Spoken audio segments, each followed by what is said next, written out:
Right, thank you everybody. You got no idea how long that took for me to get the actual thing to do it in landscape mode, so really apologise. Welcome. We're in the woods. Yes, indeedy. Hugo Bear is with us as well. I'm just getting myself hooked up and getting all the cables out of the way. So I hope you're doing well, and yeah, thank you to everybody who joined last night for the Warzone Wednesday, which was a great time with you all. So thank you for everyone that showed up for that. Thank you so much for your support as well, for those who are supporting the show financially. Really appreciate you being there for me and making it what it was. Right, Hugo, you're going to come sit with Daddy then? There's a good boy. Come on, yeah, Hugo. Good boy. Right, sit yourself down. There we go. I don't know if he's in shot or anything. Let's see if we can get Hugo better. There he is. You know when a dog faces away from you, it's because they're looking after you, right? It's a shame. I want to be able to get in. Can we get in that tree and that tree? How's that? Sorry, I'm just trying to get it lined up. And great work last night, mate. Thank you, band, again. I appreciate that. I appreciate that one, man. Got flask of tea. Random warrior in the house. Hey, please give a shout out to my amazing son, Fabian. What a cool name as well, Fabian. Well done. Thank you very much for being here, my man. And shout out to Fabian. Let's hear it in the live chat for Fabian, the son of one of the coolest prepper followers there is. Talking of coolest prepper following there is, there's Purple Flurpley in the house. Good to see you. Good to see you.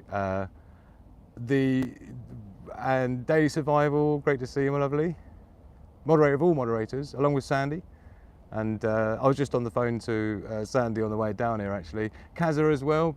Hello, my darling. Evening, beautiful people. Looking forward to seeing the boys together on their walk. On their walk, girlfriend. We're sitting tonight. Yeah, we're sitting and chilling is what we're doing. I'll tell you what, perps. I'll tell you what I have got. I'm just going to shift my chair around a little bit. You all right, baby boy? There we go. Right, do you want to sit here? Come in. Oh, no, you can. Come. There we go. Right, sit yourself down. So we've actually got Purple Flurple. I told you before, she sent like a gift package to Hugo from her JD dog, who unfortunately passed away not that long ago, but she sent some of the bits and pieces, and I've got some of that with me tonight, actually, ironically. So thank you again, my Purpley Poos. This is what Hugo's going to be drinking out of tonight. Now his normal bowl is massive, right, because he's got a big mouth. He's like 60 kilo South African Mastiff, right, 130 pounds or something. This is about the size of his snout, right, but his dog bowl, I think, is in my other bug out bag that I took on a different location that we went on a few times ago, right? And this was, I thought, you know what? I said, Magic Hand, Mrs. Secret Prepper, go and grab us the Purple Flurple one. The blue one, I think, is the best one for Hugo. So I've got some water for Hugo. He'll be drinking out of this. Let me know that the sound and the video is all right. I was a little bit concerned because on the way down here, I couldn't believe how quickly the foliage has gone woomph. And there's just like blossom everywhere. There's like stinging nettles coming up everywhere. And that's a little bit of a concern for me. I love it. Don't get me wrong, I love the greenery, that's what we're all about, right? But it's the fact that the attenuation on the signals are bad. It's like bad news, right? Rats rule. Thanks so much for the shout out to my son. He gave me a big smile. He did very well on his school presentation today. Oh, excellent.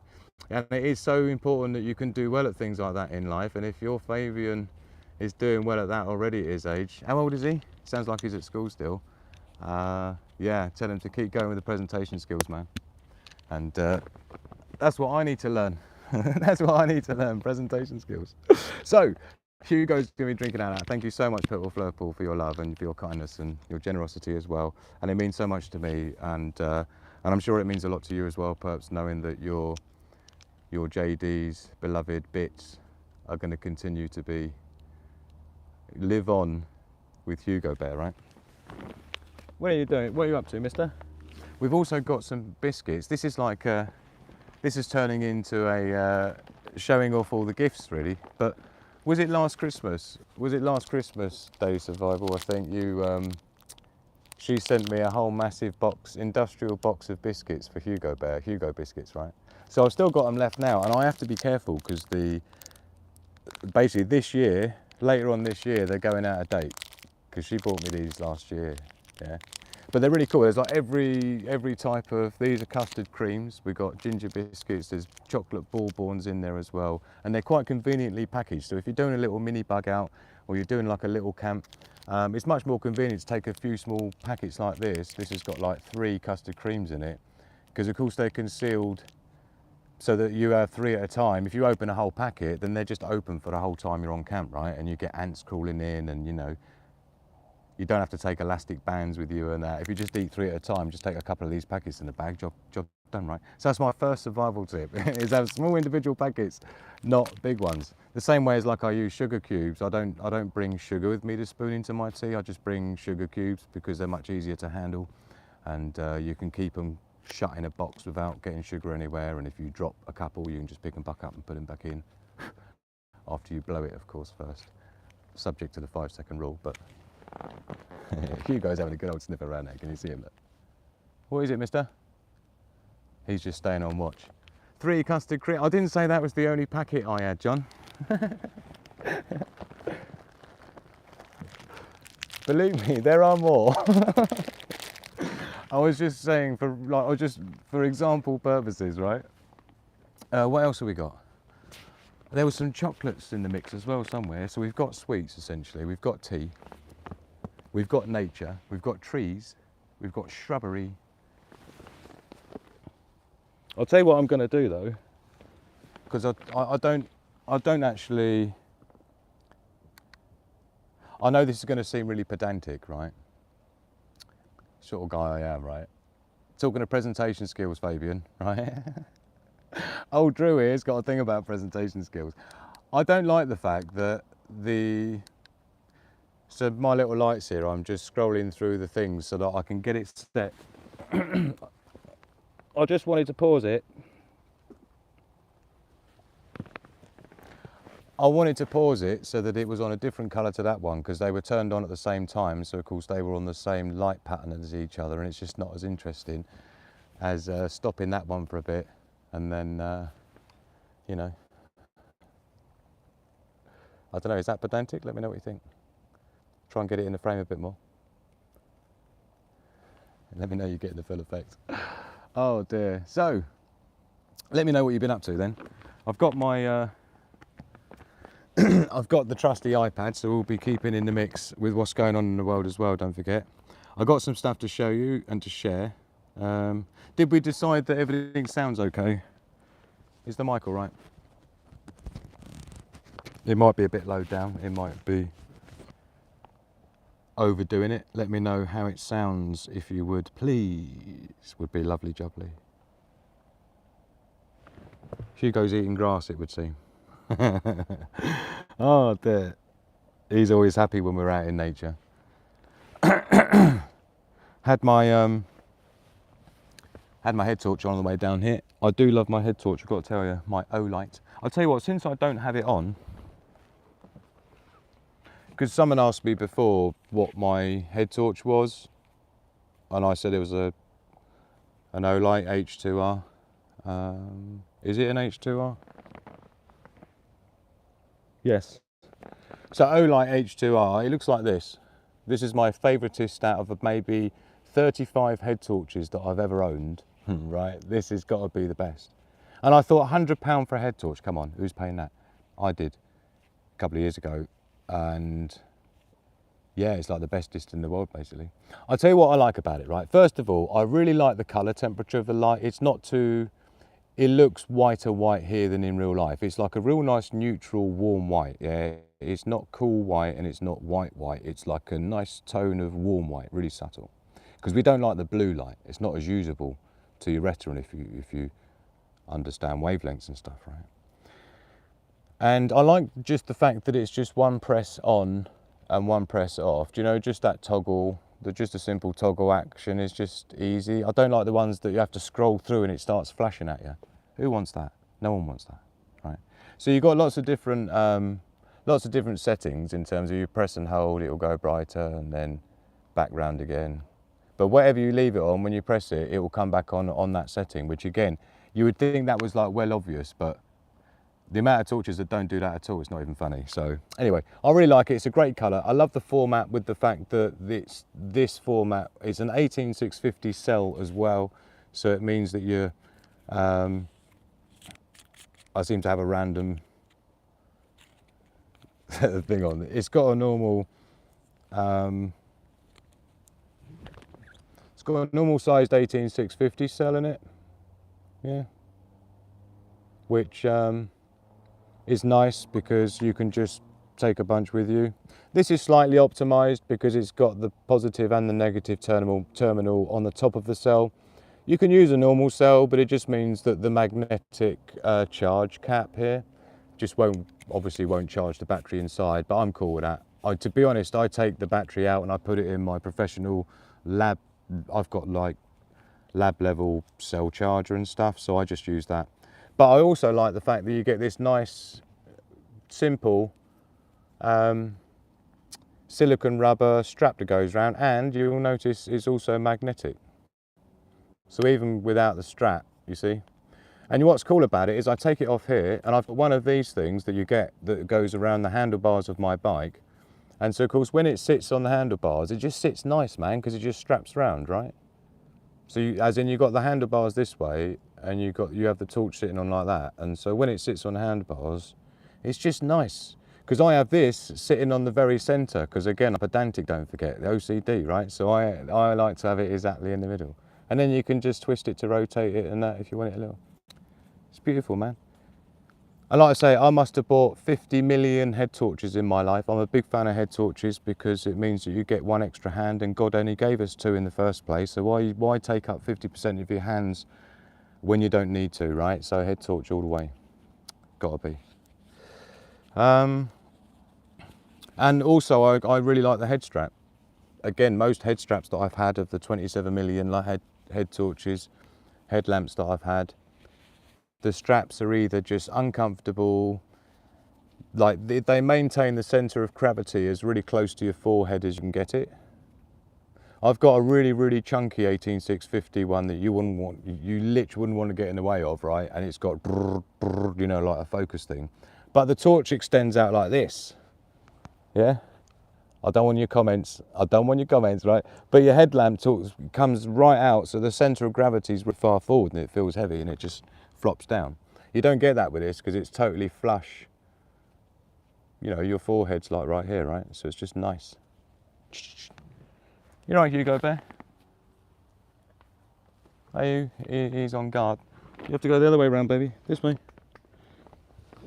This way. Good boy. Come and sit with Daddy. There we go. There's a good boy. I haven't even had my cup of tea out yet, have I? Hugo Bear's just slightly out of shot, unfortunately.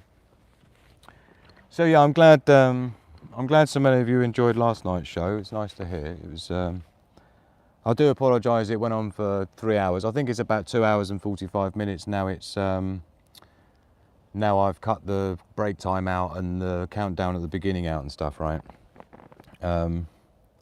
So yeah, I had a few things that I was just going to bring up that I just want to sort of share because I'm sure you already know, but just things that I've seen floating around today. Libra Stella in the house. Good to see you, my lovely.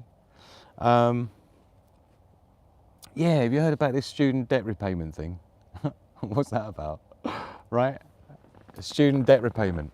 America now saying that if you've got outstanding debt that's in...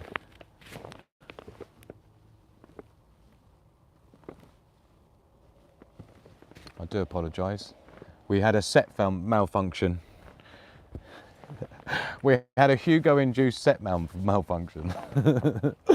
So yeah, student debt loan, right? If you own a load of sheets and you're in delinquency, basically what they're saying is they can just take it straight out your bank account, garnish it straight out your wages. Sorry about your luck. Yeah. Let me know your thoughts on that. I know what the sentiment of Americans are on that, following the social medias today and seeing all the comments saying about, oh, you know, all you need to do is, you know, tax the billionaires and da da da da da. Right, Hugo, do you want to come? Hugo, come on. Come and settle down, because you're going to get tangled up in it.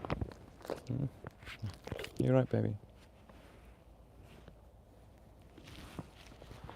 So most of the people, good boy, most of the people are sort of just saying, why can't they just tax the billionaires, right? But instead they're coming after us now. And then other people in the live chat, not in the live chat, sorry, just in the comments are just saying, you know, well, you know, why should everyone else pay for their debt that they didn't pay back and stuff like this? It's a real difficult one. I'm not even sure I know where I stand on that, but I'll be interested to hear your thoughts on it, as to what you think. Good boy. Okay, just sit down. Sit. There we go. Just untangling Hugo Bear. Got myself wrapped up a little bit. There's a good boy. Do you want to lay down? Lay down. Or kiss Daddy in the face. We don't mind. Yeah, I'd like to, let's get the comments up so I can see what you think on Savage Lee in the house. How you doing? How do you keep your steel sharp, knives and axes? Do you know what? It depends where I am, is the honest answer to that. If I go on camp, I really like to use a blade medic. A blade medic, specifically the one that does the, because they do different angles. But I found when you're out in the field, right, even my axe does really well on that, right? Because you've got a carbide. It's basically, if you check it out, blade medic, it's about that big, so it fits in your pack real nice, yeah? You've got a ceramic layer that's about that long on it, which you can do quite a lot with. There's also got a swing out diamond coated, like a conical thing for doing serrations, because my main hunting, my main bushcraft folding knife has got serrations like on the first third. So you can use that for doing that. You've got the carbide blades as well that sit at the right angle that you want. You can get different versions, right, depending on the sort of blade angle. We can get into that if you want. I'm sure you know what we're talking about. But so you've got the carbide bits like that, and you literally pass the blade through that a few times just to condition it and get any of them burrs off it that might have been doing all that, right?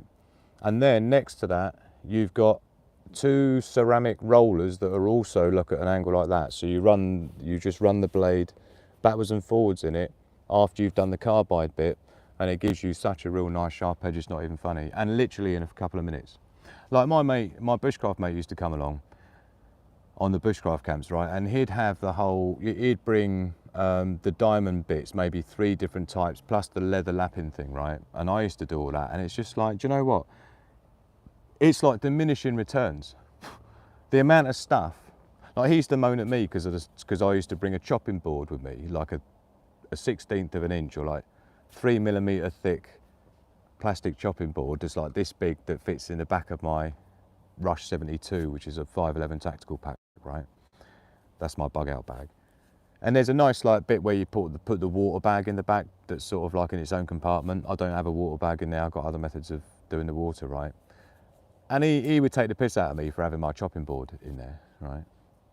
And yet everyone else would use it all the time when it came to them wanting to have a clean surface to chop meat or something. It's like, yeah, now you get it. So without me falling on the floor, do you know what I mean? Sometimes I just use it as a big ass coaster, yeah. But yeah, he's bringing along these massive, heavy strips of like, you know, diamond sharpening bits, like this thick, 3 of them in a massive thing, and in his handmade leather case for it that was like massive. And you're worrying about me having a chopping board? Well, go on, right? Oh, and also for my axe, I have I've got a sharpening puck. I forget who makes the sharpening puck. Look it up for me, because I don't want to be doing people out there. Nameage, Blade Medic. That's one nameage you need to remember. Blade Medic. Check them out if you want a real nice, easy way to get a nice sharpened up knife every time without too much effort, nice and quick. Because all the time, I'm just saying from a survivalist point of view, you've got to think differently and strategically about it.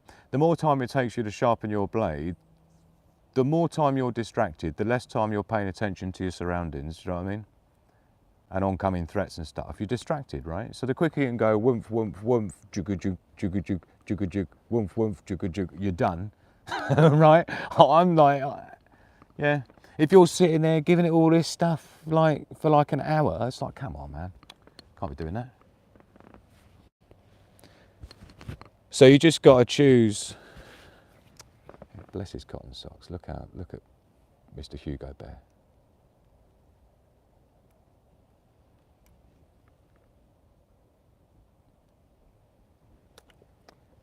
Just chilling. Just chilling. Is that Jenny Simon in the house, is it? I didn't see who stepped in. I just heard some high heels coming in from the fire exit at the back. But yeah, Hugo Bear's chilling. He's happy. Are we liking the scene? Are we happy with the location? We're at the pond, by the way. You've got the pond behind you, in front of me. How cool is this? Yeah. Welcome to my pad. Yeah. Welcome to my wolf den.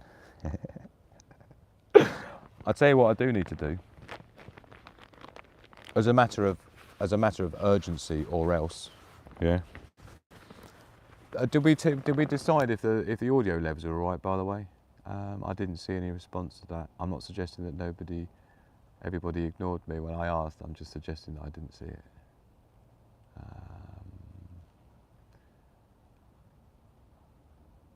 All American Preppers with us. What a lovely surprise, my man. I'm so pleased to see you. I hope you're well. We're so overdue a catch up, buddy. So pleased to see you in the chat. I was really worried about you, man. I thought, well, I ain't going to say it out loud, but yeah, let us know. Send us a... And then a moose. Oh, look at Fabian in the house. What an absolute superstar. Look at that. Respect. We've got to give respect and some gang signs with a letter K to Fabian. First super chat in the whole wide world. And the first super chat on this show in the whole wide world, and the first Fabian's broken his super chat virginity with me. How cool is that? Yeah, I broke Fabian's super chat virginity, so no. Thank you so very much, Fabian, man. Really appreciate you. Big part of Wolfpack. Great to have you with us. In fact, I'll tell you what we need to do. I need to pour myself a cup of tea without any further delay, so we can propose a toast. Do we let this? Does the snail stay or does the snail go? I think the snail should stay. The snail's done nothing to us, has it? But he got on there quick, didn't he? Look how far up he's got since we've been sat here. I mean, I don't know when he first approached it and just thought, oh, this looks like a nice place to be. I wonder if it can... oh, new subscriber as well. That's Raw. Thank you so very much. I really appreciate it. My son, Xavier, I'm not sure... He's 16, I'm not sure how old Fabian is. Cherry cheese. Kaz is saying yuck to the snail. Are you not into it? Are you not all about the snails, Kazza? Huh? Let me know live in the chat what's your least favourite insect that you would want climbing on your flask, if it's not a snail. Let us know what's the thing that you would want climbing on your flask the least. I'm gonna have to think about the answer to that as well while I'm pouring my tea. Thank you to Magic Hand, Mr. Single Prepper, for making my tea for me, because as usual I was in a mad rush getting out of the house. Spider, says Fabian. Cheers to Fabian, thank you for your super chat, man. I really appreciate your appreciation. Cheers everybody. Love, peace and progress to the pack. Thanks for joining me. Oh, that's yummy, and it's boiling and it's scorching. Brown recluse spider. Old Magic Hand talking of least favourite insect equals mozzie. Cheers, my darling. Thank you for my tea. Hugo's all happy. You're a handsome boy. What can you smell? I don't think your face is in the shot, mister. Oh, I love you too.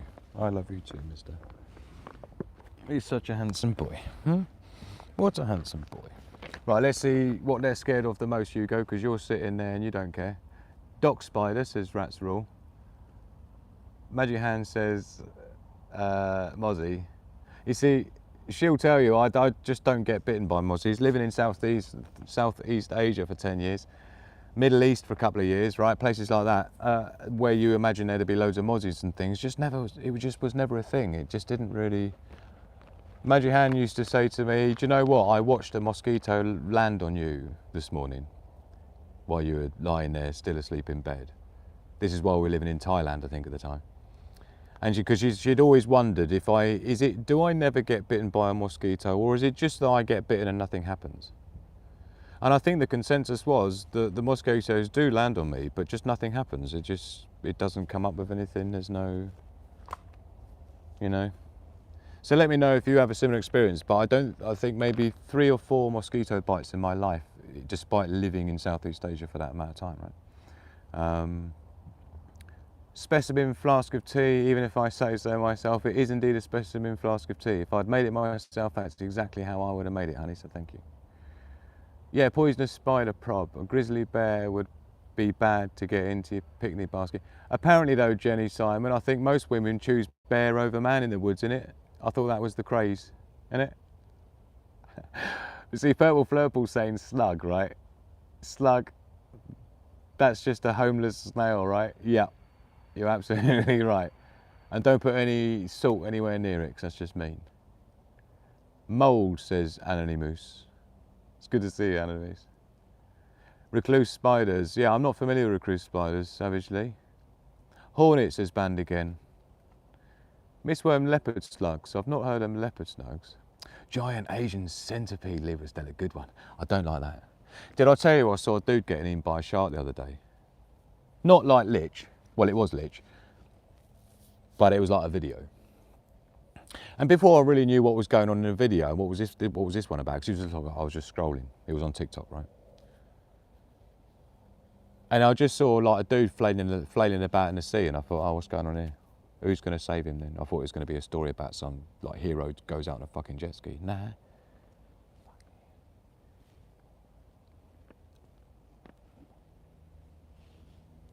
Nasty. Nasty. I think the thing is, it's always been one of my, I'm not sure, it's always been one of my main fears as growing up as a little boy, was being like eaten by a shark. I'm sure it was because, like, you know, around that time was like the movie Sharks came out, right? Shark. Or Jaws, sorry, what am I talking about? Jaws. But I've always had a little bit of an issue. I saw a guy getting eaten by a lion once. That's nice. Fucking hell. But I did. And it wasn't good. And I'll tell you what really disturbed me about it, and I don't know why I'm going to share it with you. It's not fair really that I do. Nah, fuck it. It's part of being prepared, isn't it? You've got to be prepared for the realities of life, I suppose. And that's how I like to try and look at it. But I do get a bit icked out with certain things like that. Like, I don't like the idea of being eaten by an animal. I just always felt like my life was worth a little bit more than just like a little fucking snack for an animal for 15 minutes and then that's on to the next one, you know what I mean? It just seems a little bit insignificant of a use of a life, you know, just to be served as like 15 minutes worth of calories for a fucking lion or a shark, you know? I'm talking about 15 minutes worth of operational calories. It's probably more than that. Did you know that a little chocolate drop that you get like in a muffin or a chocolate chip cookie, a chocolate chip is enough for a human to jog 100 meters? Let that sink in. So if you're on a diet and you're trying to be doing your calorie counting, just bear in mind, if you're doing limited exercise, 100 meters jog is one chocolate drop, one chocolate chip. That's how efficient the human body is, right? Come on, tell me you're not amazed at the efficiency of the human body. Would being served up as a banquet be better? I don't know. There's another name for that, and it goes on in places where you don't want to know about, to be honest. For real. For real, and it's not consensual. And you see these people on the TV quite regularly, and I'm going to leave it at that. Oh man, why have I got grass all over me? Is that from you, Hugo Bear? So, yeah, student loan debt was what we were talking about. Oh, and snails on flasks. I'll tell you what I should do is to actually, rule number 1, right, here's being a good prepper, right, when you're going on bug out camp, right, even if it's just for one night, make sure you zip your pockets and your bag back up when you've got stuff out of it. Because you never know what you'll find in there.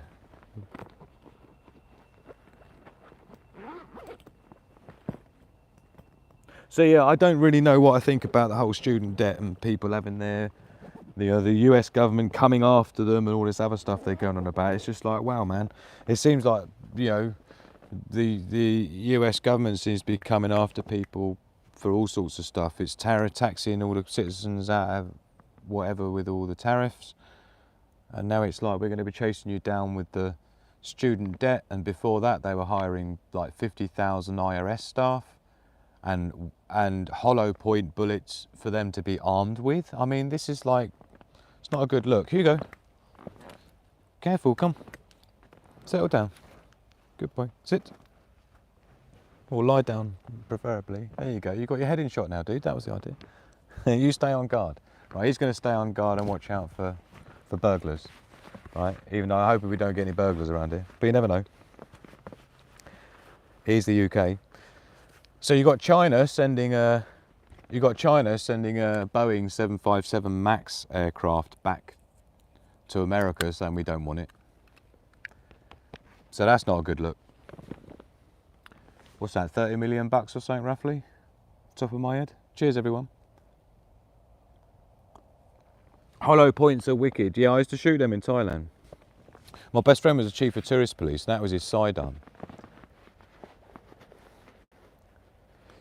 It was a Colt 357, and these rounds are massive and heavy, right? And it's their service thingy bob is hollow points, and because he gets them free, that's what he used to take down the gun range. It's crazy. But that's Thailand for you. Right, here's another thing as well. I need to look up. Let me know if anyone knows. Right, I know I'm the one like with the Zippo here, but this is the Sigma Prepper. This is the Sigma Prepper Zippo with obviously the howling wolf. Oh, on the moon. Yeah. Oh, and the forest laser engraved in there. So you got woodland laser engraved, and then you've got the wolf in the moonlight engraved. So anyway, if you want to Zippo look. But the thing is I find that I'm not getting a strike every time, and I used to. That is amazing, Hugo. Did you hear that? Oh, baby. You all right? I don't know if he might want to go to our, you know what. But I've had this a while. But you know what? I think it's got something to do with the wick. I'll need to search this up when I get back. I think there's an optimal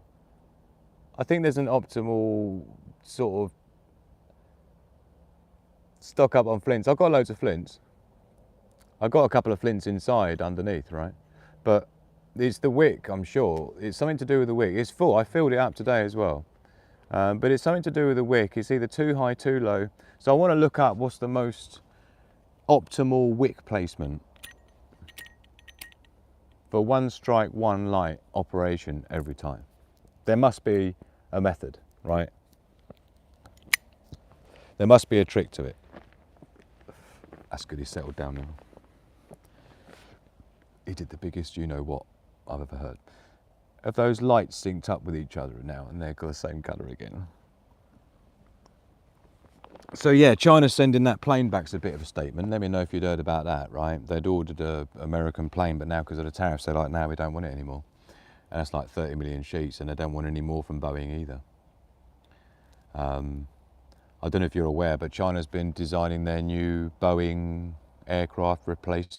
And it's really bad timing as well for Boeing, with all the trouble they've had with the safety and things like this over the last sort of few years, and things particularly with doors flying off and shit like this.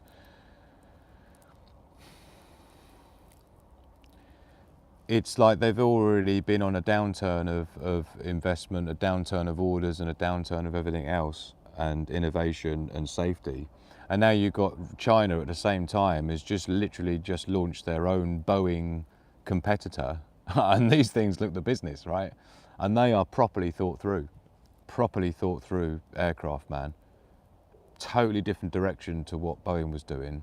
And I guess this is another reason why China probably had a good excuse to send that plane straight back and not take the order. Because it's sometimes cotton wool is compacted to allow. Yeah, no, I think that's all right, that front. It's definitely, I'm almost certain it's something to do with the wig. But if you're a prepper, you know already that 1 is none and 2 is 1. So, in my secrets pocket here, that's not really that secret. Oh no, sorry, I already took it out, didn't I? It's in my pocket here. In my not so secret pocket, I do have my backup lighter. And look, it's like YouTube friendly. Yeah. YouTuber. Yeah.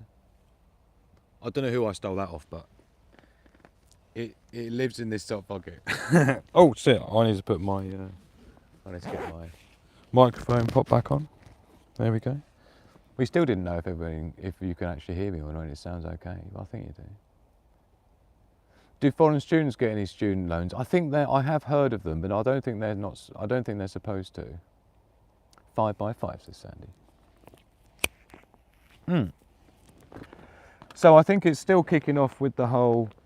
You know, Trump's trying to. I think Trump's trying. Last I heard is he's trying to wind it back. He's trying to sort of pull it back and go, no. We'll lose the. We were only joking about the tariffs and that. Don't be doing all that, China. We were only joking. There's a bit of that going on. And China's like, well, we're not. Because you're showing your hand now. So there was like 30 boats. There was 30 boats that China turned around that were on the way to America with shipments of stuff that they cancelled. There's the order they didn't take of the Boeing MAX 757. On top of the fact that they're launching their own version of the Boeing 747 type, you know, just like the classic every airline's going to want type size, capacity type, you know, range, spec that the sort of countries want or airlines want, right? So China's been on that for a long time and they're ready to launch that. So the timing of everything seeming, it's definitely perfect for someone. And the other thing as well, Father No, great to see you, man.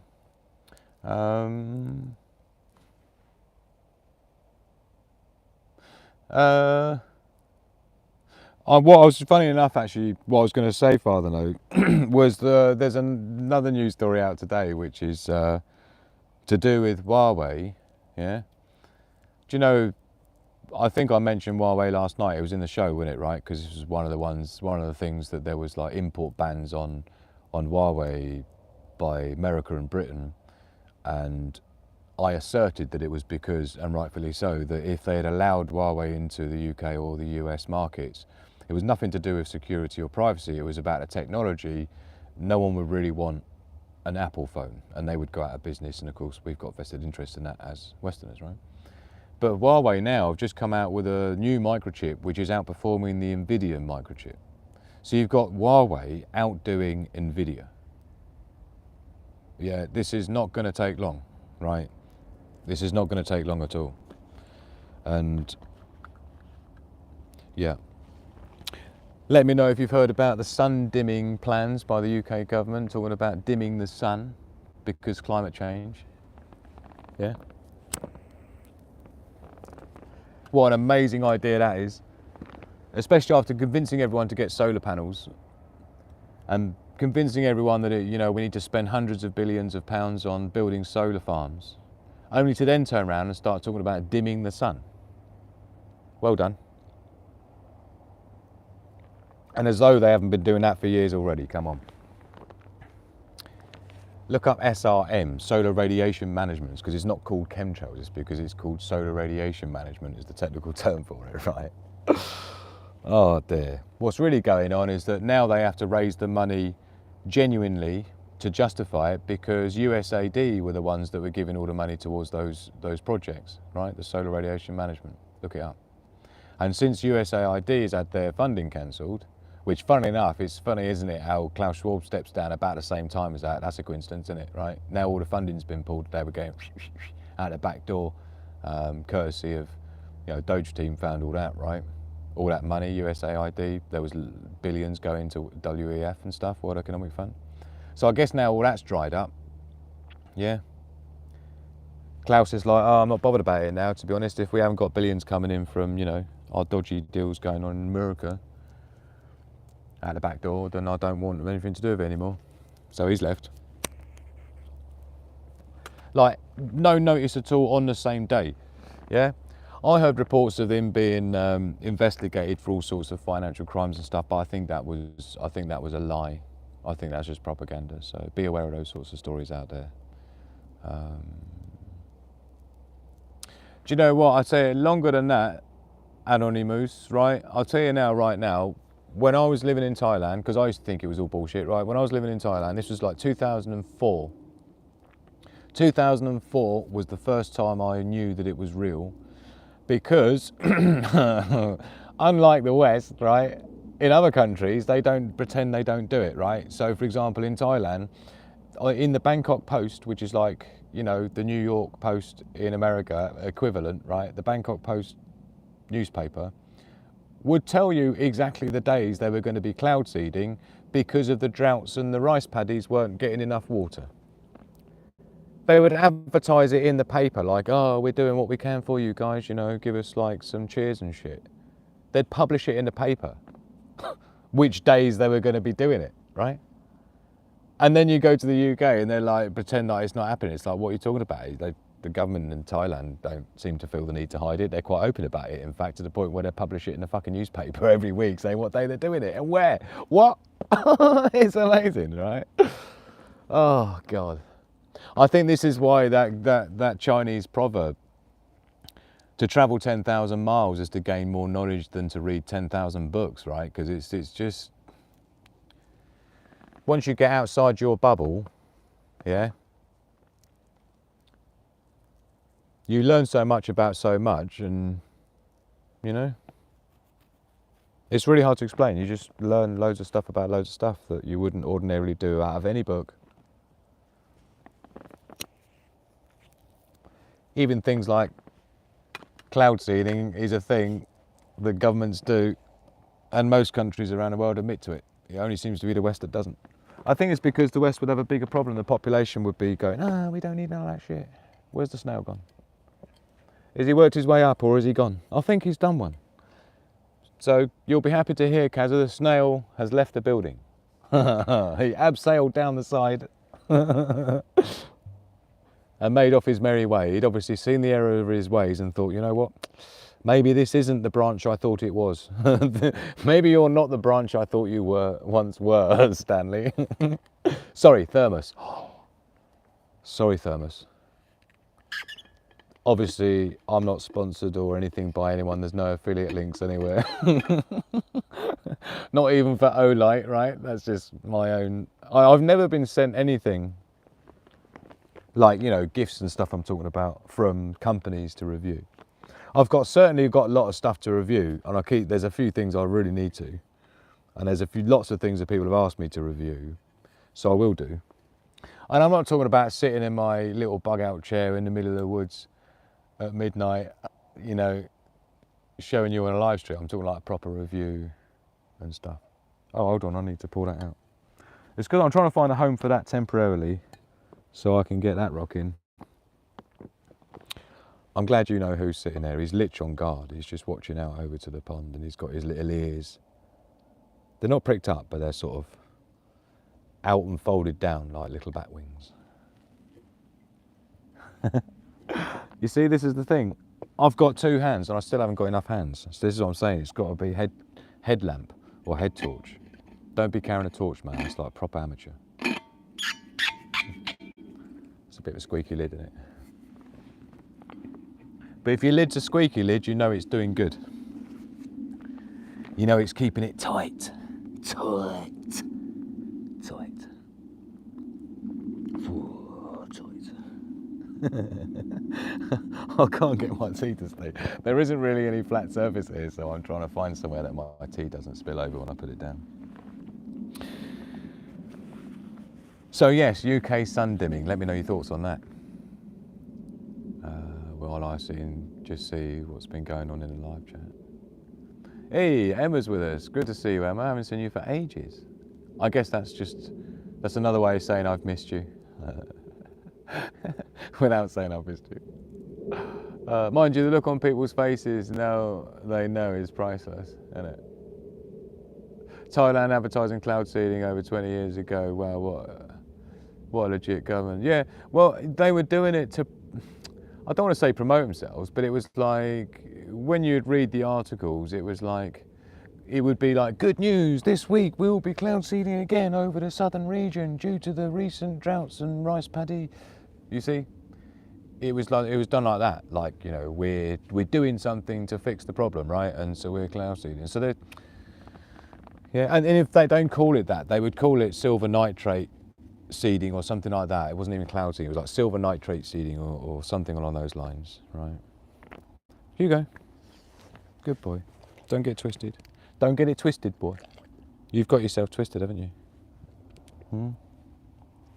Have you got yourself twisted? Look, it's all well tight, man. Right. Did you just do a little huffy puff? Did you do a little huffy puff? Oh, he's such a handsome boy. Just settle down. Oh, do you want a biscuit? We've got a special Hugo treat actually. And again, the Hugo treat is actually from Purple Flurple. So again, thank you. I think I'd already put my backpack on, so Magic Hand put them in the back of the bag somewhere while I already have them on. I'll tell you what though, let's start with some custard creams, Hugo. What do you reckon? Hugo's up for that. So we're going to go custard creams first. Snippy, snippy, snippy. Should we tilt him down so we can see Hugo a little bit? Whoa. This is like proper ropey, innit, dude? Don't worry, mister. I know, I'm on it. Come here. Up this side. No, here. You come here. No, up here. Because you're not going to be in shot as much then, are you? Yeah? Right. You see, if you were here, look, come here. Come here. Right there, right, sit. No, here. Here. There we go. There you go, I can see it. But you can come here a little bit. Come. Right, sit. There you go, that's more like it. Right, you're properly in shot now. There we go, right.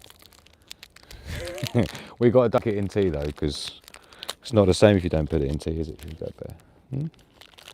You've got to have it in tea, innit? Do you want to smell? Smells nice, doesn't it? Just so you know what's coming, right? It's a little bit crumbly, this one, but it's because it's the end one. You know how it gets broken in the pack. There's a good boy, nice and gentle. Oh, you can have that bit as well, look. Yummy.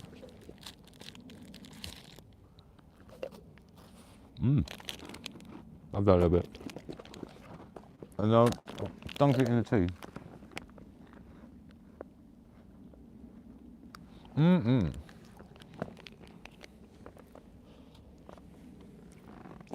There's a good boy. Is that yummy? Was that nice? I don't know, but I'm losing everything here. Right. Sip of tea. Sorry, everyone. Hey, DSEC UK in the house. Good to see you, my man. We're out in the woods with Hugo Bear. We're just having some biscuits. Hold on, let me put the phone back up. Whoop. That was a big yawn, Hugo. Oh, phone's just about to pop out. Right, I think we're back in order. Oh dear. He isn't, well, it's such a good boy, baby. He's such a handsome boy. Yeah, it's it's so good to see Random Warrior and DSEC as well. Everyone with us tonight. What a good boy. Yeah, it's just nice and chill, man, coming down to the pond. I can hear there's a little streamy bit. The pond sort of drains out into another stream bit and goes along there. So there's like that constant sound of water running as well, which is really nice.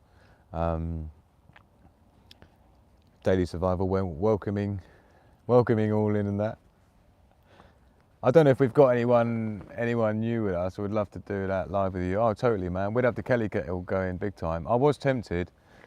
Huge Sage accounts migration. Time to chill.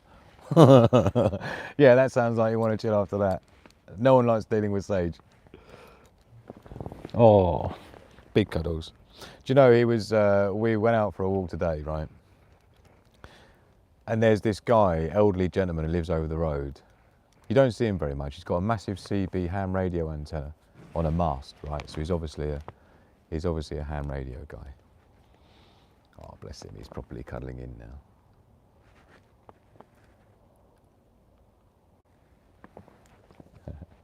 So yeah, he's oh, look, this is like well wonky, man.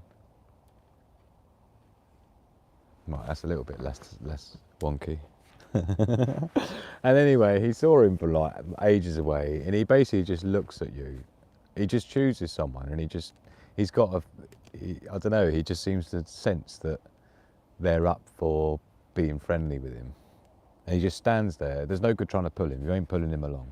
When he decides he's not going anywhere, he's not going anywhere. He's 130 pounds. He's got twice as many legs as I've got, right? So he just stands there, looks straight at the people and just wagging his tail, just standing there like in a stance, just wagging. If people didn't understand him, they might feel a little bit intimidating.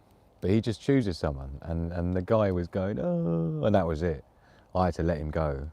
And the guy was all over him, man. And then his wife came over, and if Hugo's had some love in a walk, yeah, then he's happy. Isn't that right, mister? Hmm? Hmm? Oh, what a handsome boy. Hmm.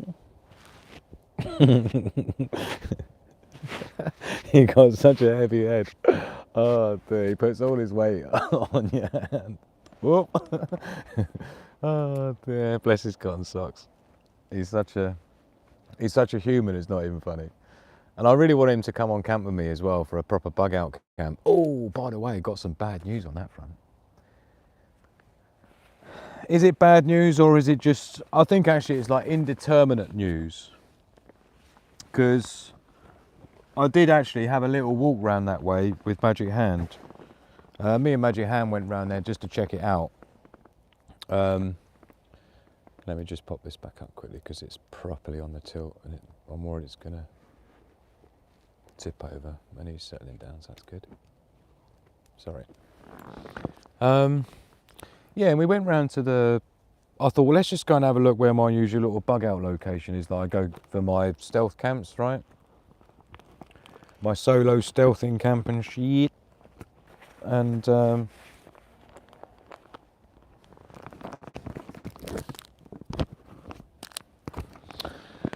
basically, I'm not really that happy about what we saw because, I don't know, to get into the place that I go to, you have to go around a field, right? And this field is new, right? There's like a twine string that's going from post to post to post, right along where I go, the fence that I would normally go into this woodland bit that's in between two fields, right? Before, it was just a normal fence with like some thin gauge wire just going all the way along, right? Nothing major. With like a wooden post, just like 4 foot high post, yeah? But now there's like a twine string that's going bum, bum, bum, bum, bum. Daryl Calhoun, great to see you, my man, welcome. Now there's like a twine string going along, and like every so far, yeah, maybe this far apart, they've got like white and red striped plastic tied on all the way along. It almost looks like a warning, yeah? Like toxic spraying, or maybe some dodgy chemicals, or keep out, or to market for the combine harvesters at some point or something, I don't know, to it just concerns me a little bit, right? I'm already a little bit concerned about my spot because, as I said before, there's a lot of widowmakers there, and every year I go there, there's more and more widowmakers. I'm talking like, you know, dead branches, and when you're doing hammock camping with just a tarp and a hammock, right, you don't want to be having like dead branches falling on your head. So that's already a concern of the place as it is, making it what I would call suboptimal. But the fact that now I go there with Magic Hand and Hugo the other day, literally 3 days ago, walked past there and walked all the way around. It's quite a way from where we live, so you got a mean to go there if we're taking Hugo for a walk. So it's a good hour and a half walk. And that's all I see is this string going all the way around, and like white and red striped strips about this long tied on all the way along. Just looks dodgy, man. Catch you later, Daryl. Good to see you, man. Thanks for popping in, saying hi. I hope there's no one else that I've missed. I don't like missing anyone.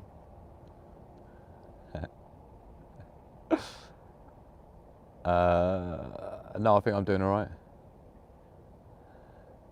I think we're all right. So let us know what you've seen in the news that you're looking at the moment and what you're interested in.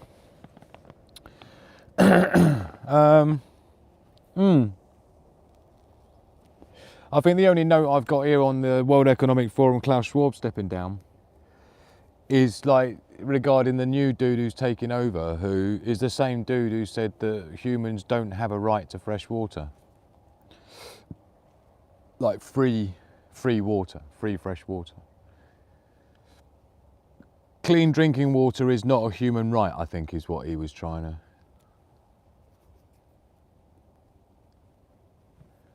Something like that. And you know what was funny as well is the picture that they show the dude is where he's got a black eye.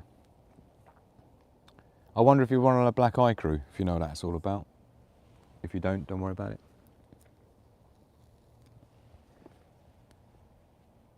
It's a bit like the red shoe thing, if you know about that as well.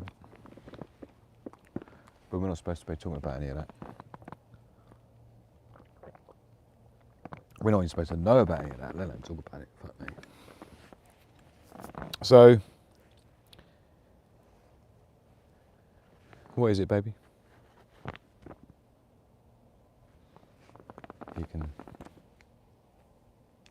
You can hear something coming from the pond. Might be some ducks. I shouldn't have even said that word, should I? Never mind.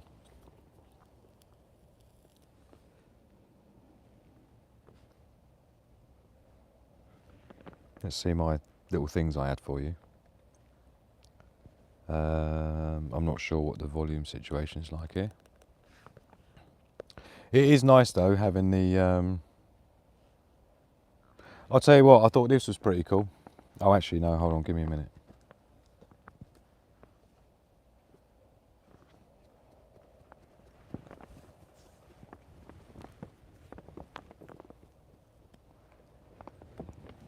Yeah, I've got a few bits and pieces to show you. Right, Hugo, come and sit down because you're going to pull this tripod over, man. This is why I can't concentrate when you're doing that. Can you come here, baby? Hugo. Good boy, settle down. Good boy, lie down. Do you want to lie down? You can sit up if you want. So, I came across this today, which I thought was quite cool. Was it today or yesterday? This gives you an idea what the future's all about. It's in the Jetsons thing. The Jetsons thing. This is like literally like humans racing in drones, quadcopter drones, look. Yeah, they're called Jetsons. I've been following this company for quite a while, through like development and prototyping and that. And they're properly rocking with them now, look. Yeah, there's like dudes inside these, yeah. It's a little bit like those Chinese taxis they're launching. Have you seen those where you just get in one, they're fully automated, you don't pilot it, you just sit in it and it takes you there and lands. It's like, what?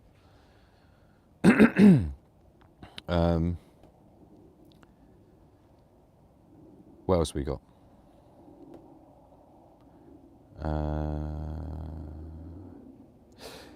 Yeah, I was talking as well about how like the UK gutting itself and selling itself off to foreign investors and that, particularly on from the property, and that was always a sign that, like, again, that's like end game capitalism. Again, where they start consuming yourself and you start selling yourself off, right? And you're selling, like I mentioned it last night, where you start, or was that on the after party maybe?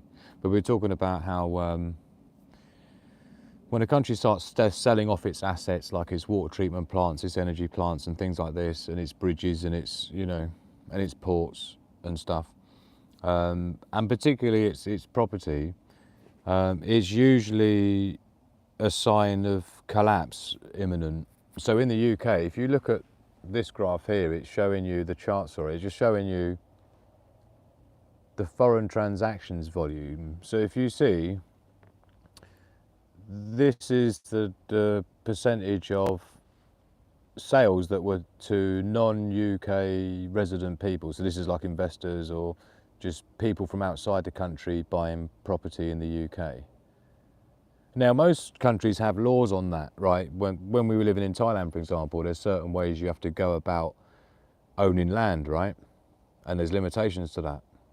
In fact, your company can own the land. You can own a property, but you can't own the land. You can own the land if you're married to a Thai person and it's less than 1 rai. 1 rai is for 1,600 meters squared. Anyway, we don't need to worry about that. But I'm just saying that most places have, like, restrictions on foreigners buying land, and so I gave the example of the Canadian Wealth Fund who bought £1.3 billion worth of property in London that the UK government sold them to rent out, right? And then there was a BlackRock something or other fund as well that bought like another £900 million worth of properties in the UK, and there was some foreign bank as well that bought a big block of properties to rent out in the UK. And so this usually is a symbol that it's not looking good here, look. So I'll let you read it first. Yeah. Meet the new F. Mine seems to be a mirrored view, which is annoying. But yeah, humans have no right to access free water. And see what I mean about look at the eye thing going on. You see the eye thing going on? And it's the left eye. Anyway, this is quite funny. I think it's quite funny. This is the trade war, right? So this is the trade war, right, with the different countries, yeah. Yeah.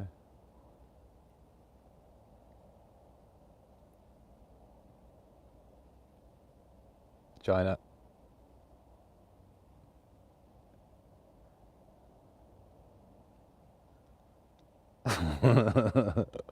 So there's lots of that flying around. Lots of that flying around.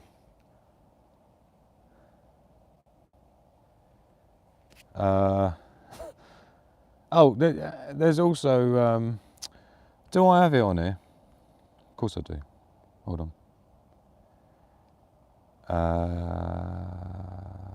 Hold on. I got so many apps on it, it's not even funny, so I'm just getting organised. But there's a weird hot air balloon travelling somewhere. If you look at flight radar, I'm just dialing into flight radar, right? And there's this like hot air balloon that's been going for ages. Yeah, look, I just found it. I've just highlighted it. It's the red thing there. You see this red thing here? This is a hot air balloon, and it took off from inside America somewhere. Look, let me show you. You see it's coast of Florida, right? Coast of Florida. It's like a hot air balloon, right? You can find it if you search for this. But it's a bit weird. And people have been following it for a while. And everything on it says NA. Yeah? But 64, look at the numbers, 64,000 feet. You ain't breathing up there. Yeah? 64,700 feet.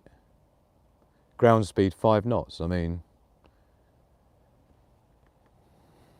but it's on flight radar. I just thought I'd mention it.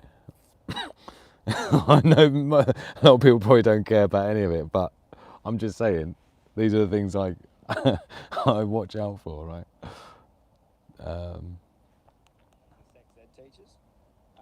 This, right, hold on. This one here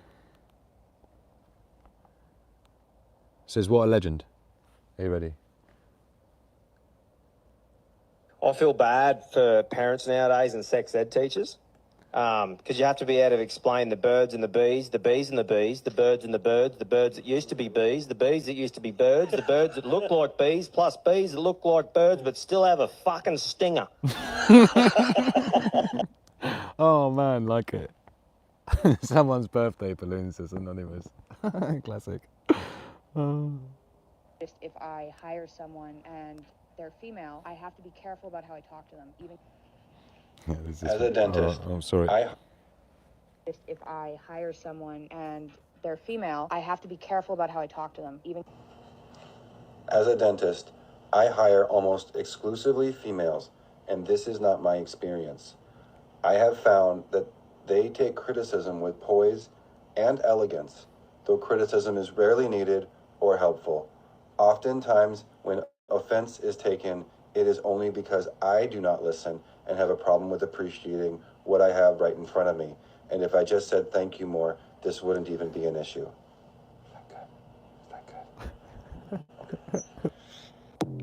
So yes, this is the sorts of things that I like to share with you. And look at this, bank holiday weekend. Listen to it. So many Londoners have come to Southend, they can't Southend. in London.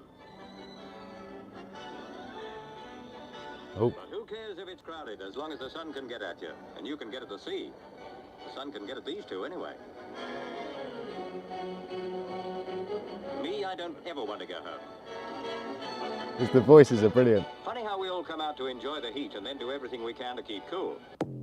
Look at the state of the place though, man. Absolutely ram-packed. I don't know if I want to be there. It's Britain's hottest August. Let me know. Decide, because if you get in my way, there's going to be problems. You understand? I didn't break any laws. I just wanted to... And there's this as well. This is amazing, man. What's the world coming to, as they say, right? Check this one out, man. It's this well sad. I don't know if you know about this guy. I'll give you the backstory, right? I didn't break any laws. This dude here, right? He's a real cool guy, and he's on TikTok, yeah. And he does, he like goes and cleans up people's lawns. You know when people get elderly and their properties get out of whack, and you know they just haven't got the money, and you know they haven't got any family that can come and help them. And so he goes around there. He's a landscape gardener, and he just says, "Can I do your lawn for free, please?" You know, and he'll video it, and he does a time lapse, and everyone loves it. It's just there's something quite satisfying about watching someone go up a lawn, and it's like you know, and then with the side cutter. Do you know what I mean? It's like one of them things that are just quite watchable. Anyway, lovely guy. And he specifically helps people who, you know, need the help, and he just does it completely free, no charge, no catch, no nothing, right? All for free. But check it out, he's doing it for this elderly woman, right? And basically this is what happens. Decide, because if you get in my way, there's going to be problems. You understand? I didn't break any laws. I just wanted to help someone who couldn't afford help. Today, I went to mow the lawn for an 80-year-old widow. She lives alone, on a fixed income, and her front yard had grown wild after weeks of heat and rain. She told me the city had already warned her. Clean it up or get fined. Thing is, she can't afford to pay the $300 the city charges to cut it, so I offered to do it for free. I'd barely gotten halfway through when 2 police cruisers pulled up, lights on, doors swinging open. One officer steps out Hugo, and says, sit down. "You Sit. need to shut that mower off now." Sorry. I was confused. Sit. Thought maybe they were checking in. But then he told me I was trespassing and under investigation for unauthorized property maintenance. I pointed at the lady standing on her porch, waving frantically. "She asked me to help," I said. "She gave me permission." They ignored her. One of them told me the yard fell under a municipal code that made it restricted property because of pending fines. The woman kept pleading, trying to explain, but they wouldn't listen. One officer handcuffed me right there in front of her. Turns out the local department offers a paid lawn service, and if neighbors or charities step in for free, they interfere with city business. I sat in the back of the cruiser, watching that poor woman cry on her porch. I wasn't charged. They let me go later with a warning. But they told me next time it would be a citation for disruption of municipal process. I'm going back this week to finish the job before they fine her, even if it means getting arrested again. If you want to hear what happens next, just type "stand up" in the comments. How amazing is this? Yeah, and there's lots of examples of that in the UK as well, right?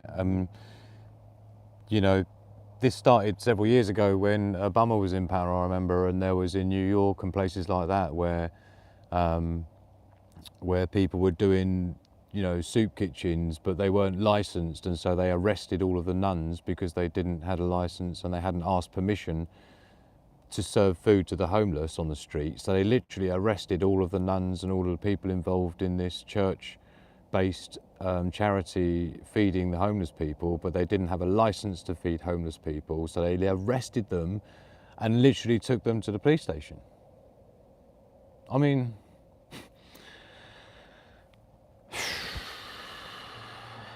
but I tell you what, I mean, these guys are getting pretty good now.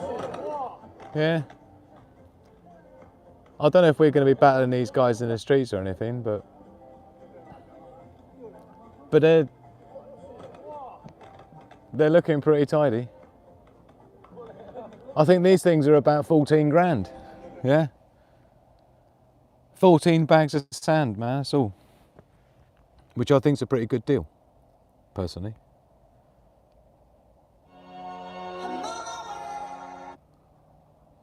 I don't know what this is, I can't remember, but I saved it for you, so it must be good. It sounds like there's music there, so I'm going to need to turn it down so I don't get struck. Here we go. So, oh yeah, this is like, look, this old guy getting a little ladder out for his old dog to get up into the car, look, bless. Do you know, when we were living in Thailand, we took our Staffordshire Bull Terrier with us from England when we moved to Thailand, right? And when she got old, we basically got rid of our bed and put the mattress on the floor on its own, just so that she could get on the bed still with us, because she couldn't jump up anymore. Bless though.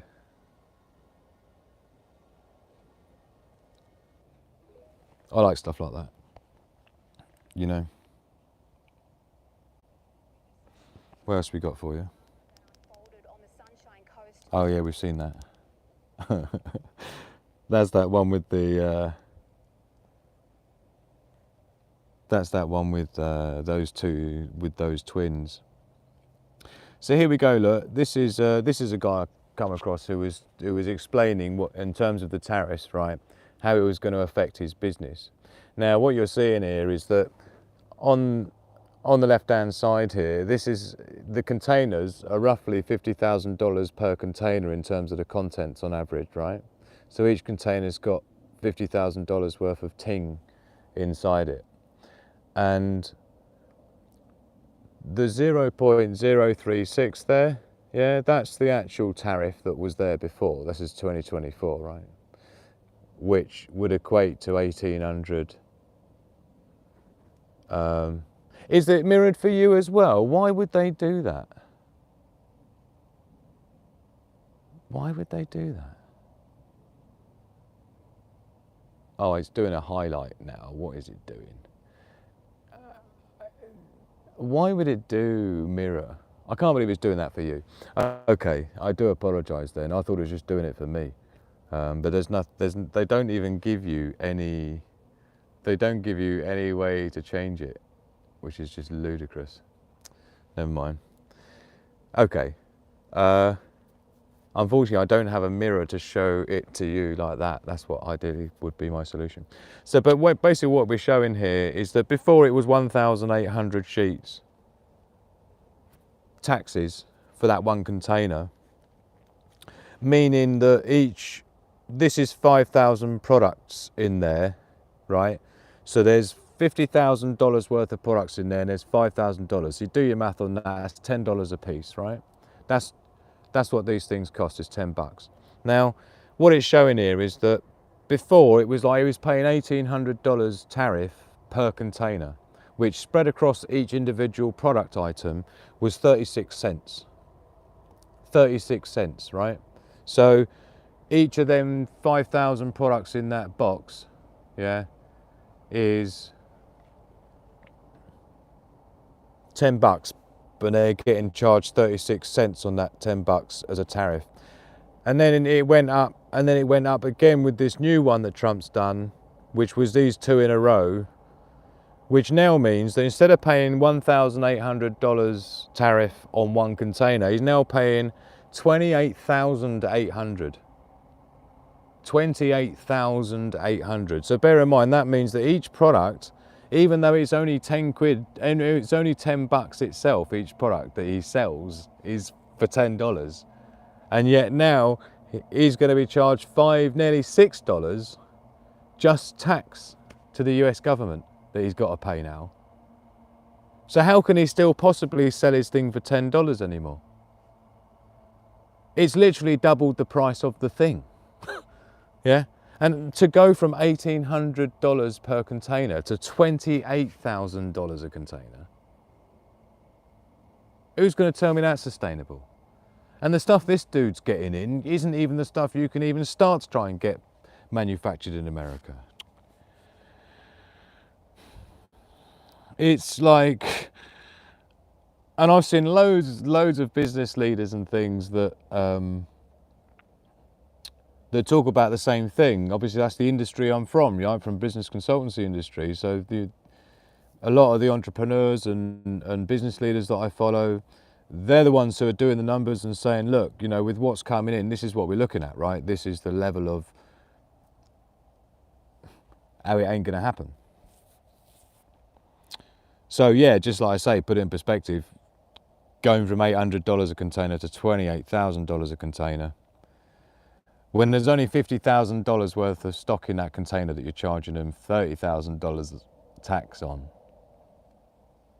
And no one's seeing any of that tax, don't forget, it just goes straight to the federal government. Cha-ching! Just like a sales tax, yeah? Just like when you buy cigarettes in the UK, about 99.997% of that cost is tax. Right? Is that my beautiful new Elmarie in the house? I think it very much well might be. Yes, it is.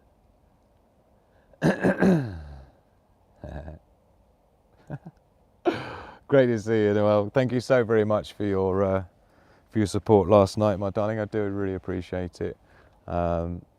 Oh, this still feels like it's on the slant. Let's get ourselves hooked back up. There we go. It is really, I do love it here with the sound of the stream in the background and the pond just there, and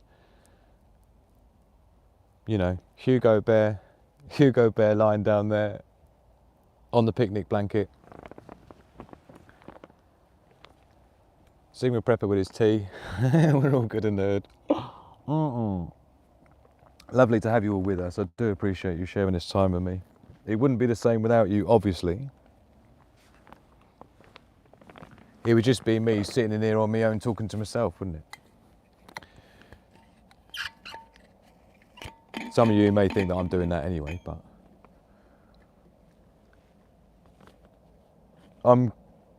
I think it's very unlikely I'm going to see any dog walkers around here, but I am going to have to start looking at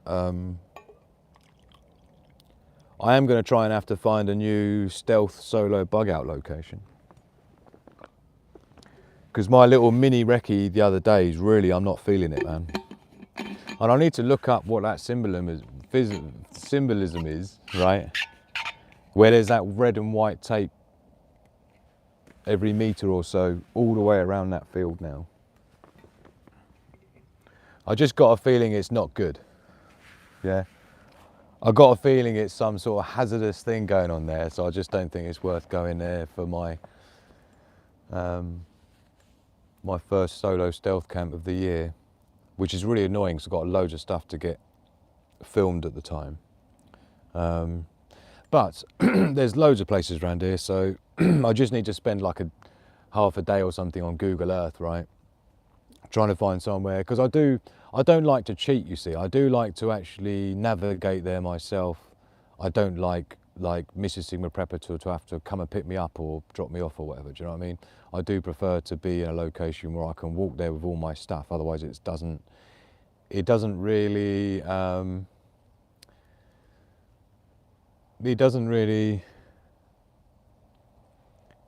replicate bugging out, which is why I do it.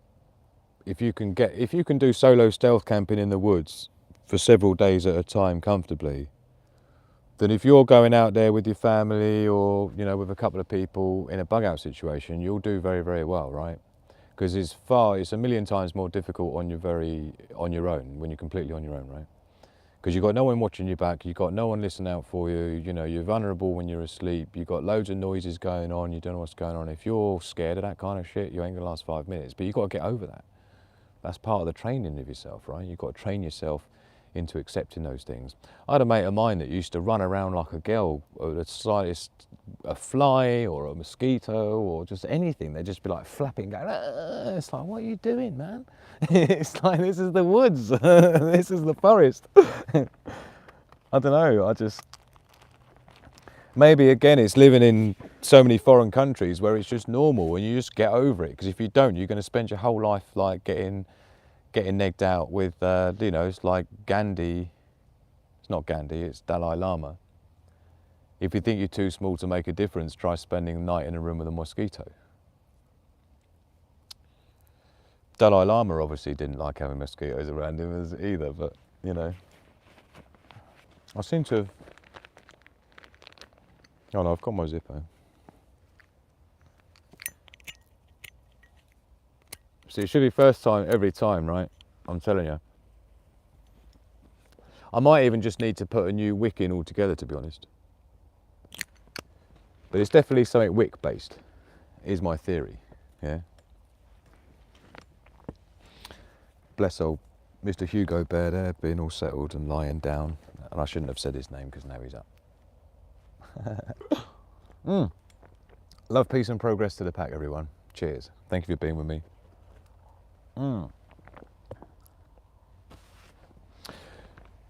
So yeah, lots of stuff going on.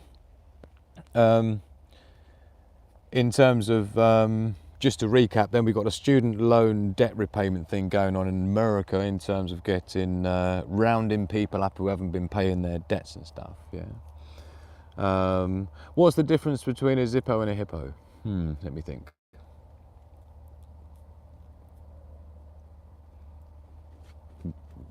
The letter Z, I would say, but it's going to be something funny. One's a lighter and the one's a heavier.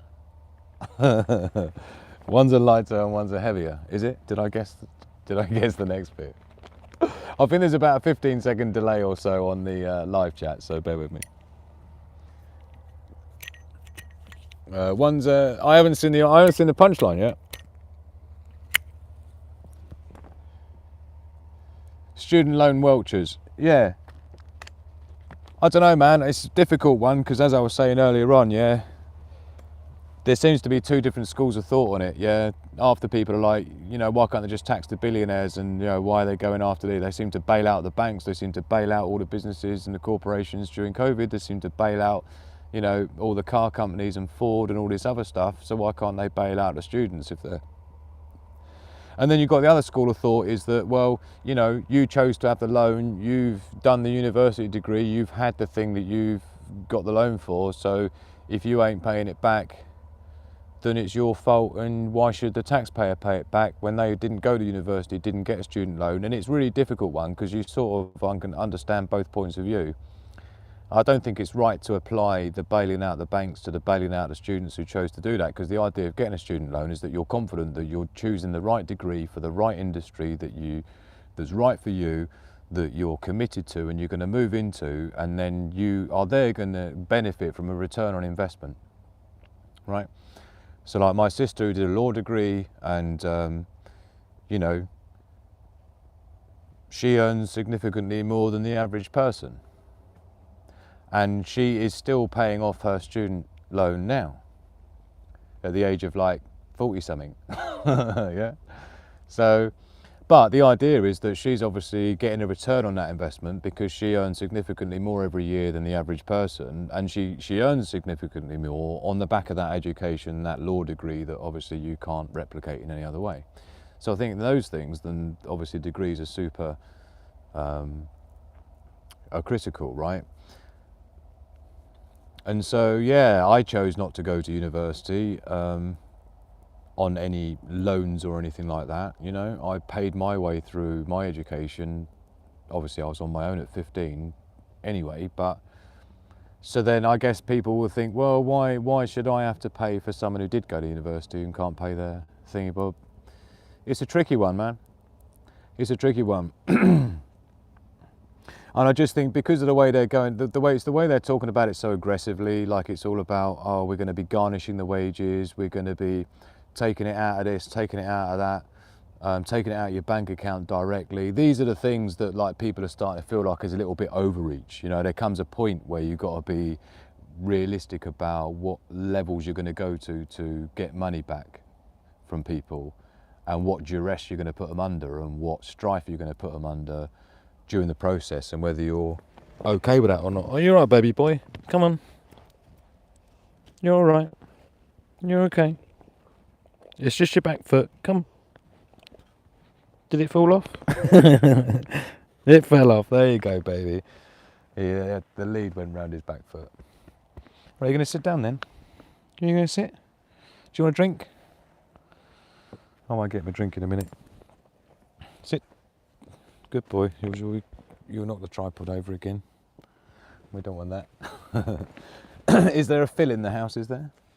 Let me catch up and see what Guam.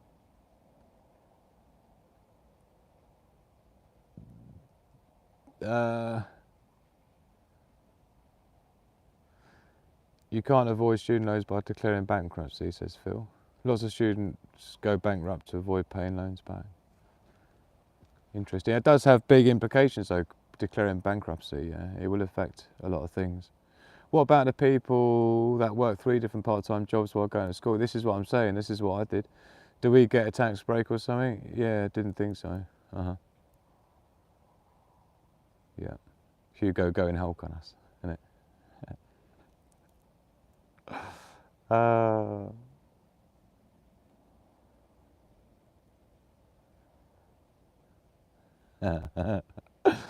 Oh dear. Right, where's my lighter gone? Do you know what? It's actually a little bit chilly, so I'll see what the temperature is. So you can see what I'm considering to be chilly. Yeah? And then you can understand what the UK term for chilly really means in real money, right? So it's 5 degrees centigrade, so we're looking at about 39 degrees Fahrenheit, yeah, roughly.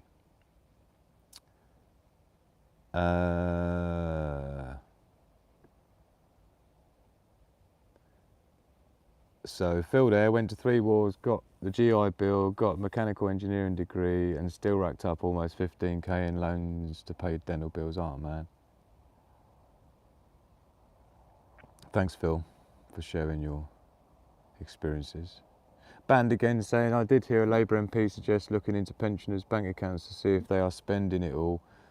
If not, cut the pensions. It's amazing, isn't it?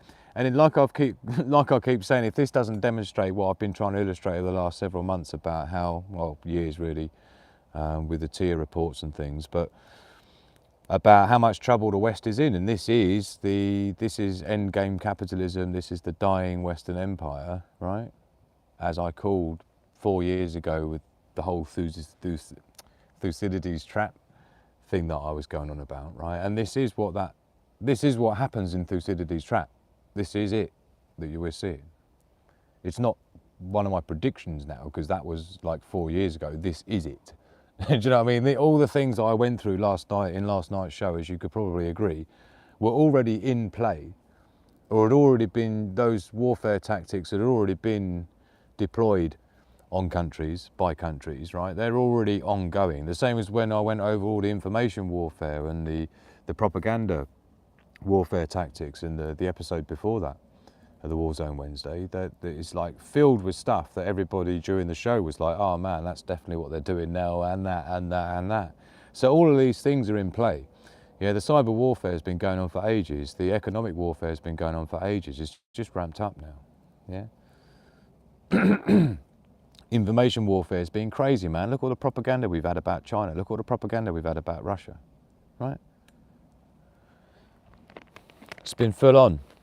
It's been like that in the UK for about 10 years. You could tell the UK's been building up to this with Russia because just of the way that they've been demonising them completely not. If you have a global view of the world rather than a local view of the world, then you'll understand what I mean, right? It's just, it's plain for anyone to see, and it just becomes a bit embarrassing, and I don't really see... It's just all too obvious now, and you know, as I keep trying to explain to people, it doesn't really matter what I think or anyone else thinks. What matters is what everyone else thinks about things. It doesn't matter what I think about England or what I think about the West or what I think about the global South or anything. It's about what the global sentiment is about us. And there's no point pretending that we're the heroes of the world right now, because we're not, yeah? If our governments carry on the way they are, we're not going to be welcome in any country around the world left. Do you know what I mean? They're just going to be like, get them fucking troublemakers out. We've had enough of their kind. Do you know what I mean?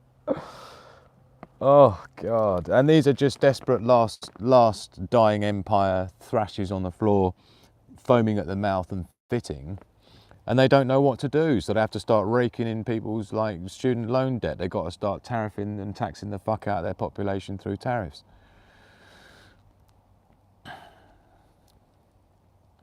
And as we've had this evening as well, highlighted with the pensioners in the UK having just anything they can take taken, having the highest energy prices in the world in the UK, like I was ranting about last night, right?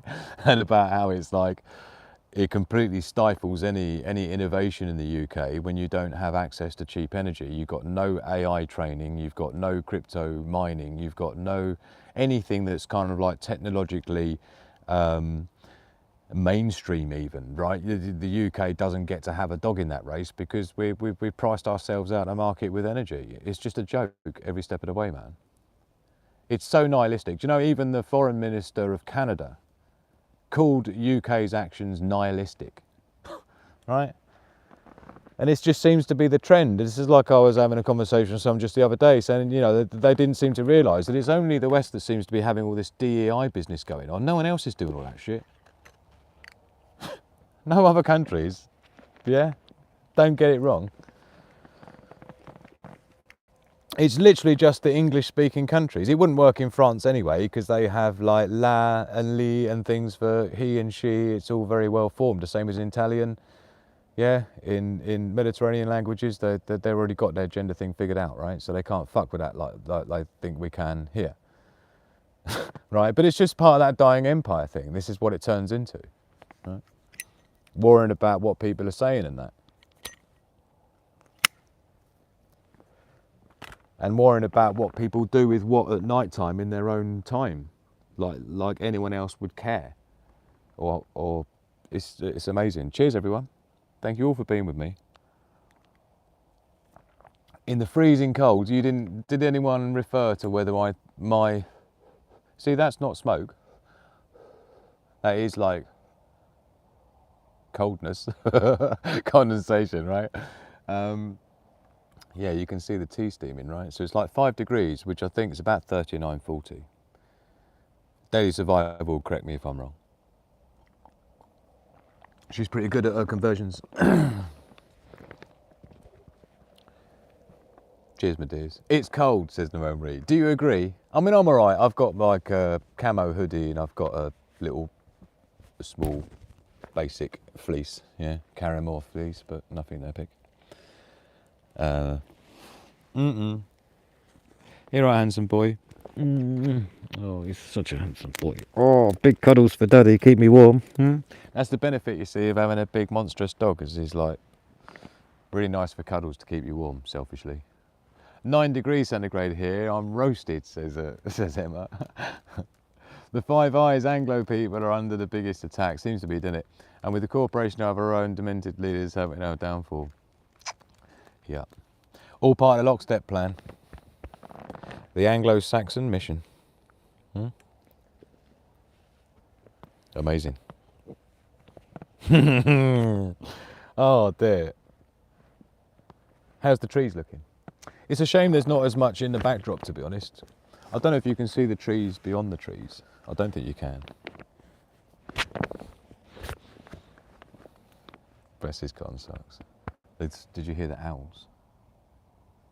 Twit twoo. I like owls. Well, I like the sound of owls. It just reminds you you're in the woods. What's Phil correct about? Phil, 5C is 41. Okay, not far out. Cool. Yeah, so it's cold. I have a large dog too, says Savagely. They are nice. Mine's an Anatolian Shepherd. I'm not as familiar with Anatolian Shepherd. Do you know what an Anatolian Shepherd looks like, Hugo Bear? I don't. Oh, I see. You just want more biscuit. Is that what you're looking at? He wants more biscuit, so let's sort him out with some biscuit. Let's spot that down there quickly. We can do biscuits, mister, since you've been such a good boy. You've been such a good boy. But it's a shame you're not like in the view though, dude. Right? You're the star of the show, Hugo, and like no one can even see you. Let me get some tea dunking. Do you want to come here? Come here. There we go, a little bit in shot now. Good boy. Custard creams. To it, to who? To it, to who indeed. Got biscuits everywhere. Rude boy. Right, go on in, sit down, come. There we go. There we go. Right, he's on guard. My first dog was an Alaskan Malamute, says Dave Survival. Yeah, I think they're quite large. Yeah, we've typically had large dogs. We had a Japanese Tosa Inuit when we were living in Cyprus. Japanese Tosa Inuit. Banned breed in the UK. They're like world champion fighting dogs, but our one wasn't a fighting dog, but they're like the ninjutsu of dogs. But ours wasn't like that. Bo, his name was. As in Bo Duke, Dukes of Hazzard. Not named after him, it was just, you know, he was a very handsome boy. Bo is French for handsome. Should have called you Bo, shouldn't we, Hugo Bear? But it was already taken, so it was just, he just looked like a Hugo. I can hear military helicopters in the background. They're probably checking out my lights going, what the hell's going on there? They're probably going to be sending out the troops, man, on foot. Got to get ready, Hugo Bear, because we might have the military coming to see what we're doing. Bear in mind, these lights here are shining right up, right? So those military helicopters that I can hear over there are definitely seeing my shit. Not to mention my big old light on top of that looking at you here as well. Lighting me up. But they'll see Hugo Bear and they'll be like, oh, that's okay, it's just some like crazy weird dude, man. Wait, hold on, I'm trying to get your slobber off my iPad, thank you. You slobberer. You're such a slobberer. Slobbering up the old iPad, Stan. Hey, slobbering up Daddy's iPad, are you? Hey, yeah, mate. Do you know what I mean? Right, this is going to be your last bit, mister, because that is it. I'm going to have a little bit dunked in tea. And I know you like some dunked in tea as well. So let's both have some dunked in tea, yeah? Biscuit in tea. I wish you could see his little face. Daddy's bit. You are literally dripping like a you-know-what, man. He's literally drooling, like, on my leg. I already know that him coming with me on bushcraft camp is already going to be a really messy experience. I have biscuit crumbs and slobber all over me when I come home. I'm going to have to pour another cup of that because I'm absolutely freezing, mister. And I need a nice warm cup of tea. You okay? Are you chilly or are you alright? Let's see if we can get Hugo in the mix a little bit more. There we go. Here he is. He's all happy. All happy. Are you a happy boy? Yeah? It's difficult to know, isn't it? You kind of wish that dogs could talk so that they could just say, yeah, man, I'm like, all right, I'm a little bit chilly, but, you know, I'll be all right, Dad. Oh, bless. He likes his belly rubs. He's all about the belly rubs. Decent, you say, I had to put my baby asleep at the end of Feb. Oh, no, man. That's nasty. Yeah, Purple Flurple lost her JD after 17.5 years, just like not even 3 weeks ago, maybe 4 weeks ago now. I've got a water bowl for Hugo that she sent me in the post as a little care package for Hugo Bear, from the stuff she had for JD, bless her. So I've got some of those bits with us tonight, including including a water bowl for Hugo. I think I'll just put some water out for him. I think I'll put it over that side. So this is what Purple Flurple sent me, which used to be JD's, right? Her doggy. I've got a feeling I already took the water bottle out, did I?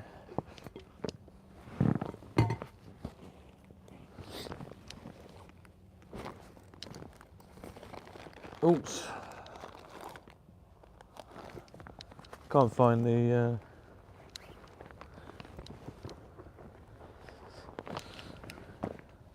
Got no idea where I put his water bowl. But it's here somewhere.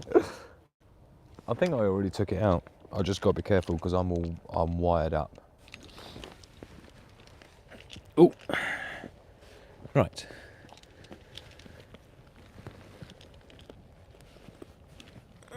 Unless we've been robbed. I don't think we've been robbed.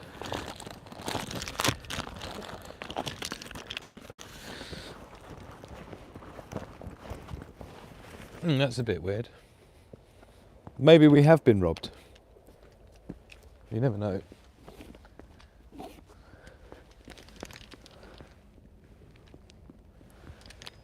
You're right, baby.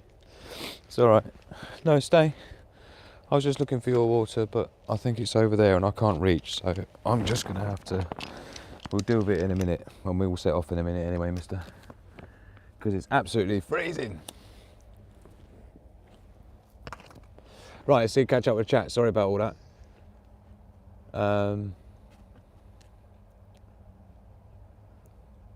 Made it to 16, says D-Sec. One of his last walks, he blessed me with the most awesome photo running across the field, legit. Looks like what he's up to in heaven. That's amazing, man. Yeah, definitely do that. Go and share him on Discord, on the Animal Lovers section. It'd be great.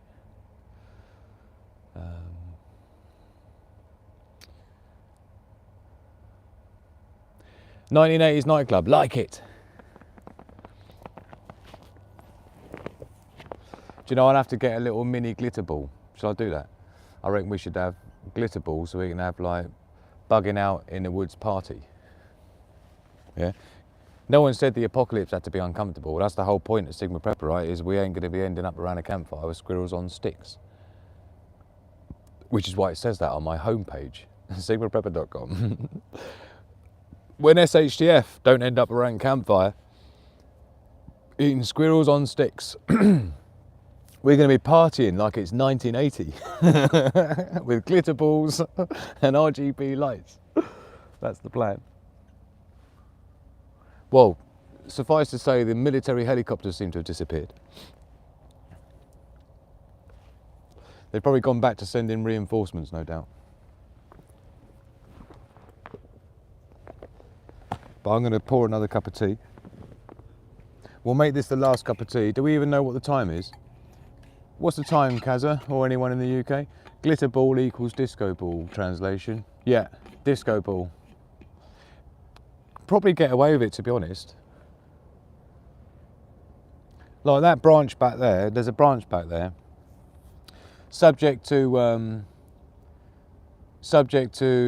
future super chat donations and things like that, right? If I get sponsored by a glitter ball, right, I'll buy a glitter ball and I'll hang it up on the branch back here, and it'll hang down, it'll get nice little twinkly lights and everything, man. Be cool. And then version 2, yeah, when I'm closer to my galactic domination plans, right, we've got epic levels of sheets, we'll have the decks out here as well, right? We'll have the CDJs, mixing desk, some big massive speakers, yeah, and the glitter ball, disco ball. Oh, splash in the face. That's actually really quite hot still, which is nice. So get yourself a thermos flask. This is the gunmetal, hammered metal finish. I think this is 2 litres or something like that. So that's a fair old couple of cups of tea, I think, 2 litres, isn't it? I'm pretty sure, maybe it's 1.5 litres. It probably says it on it somewhere. I'll have a look when I screw the lid on.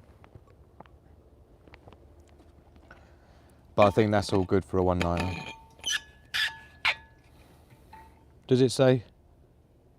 Oh, I was way overestimating. It's 1 litre. So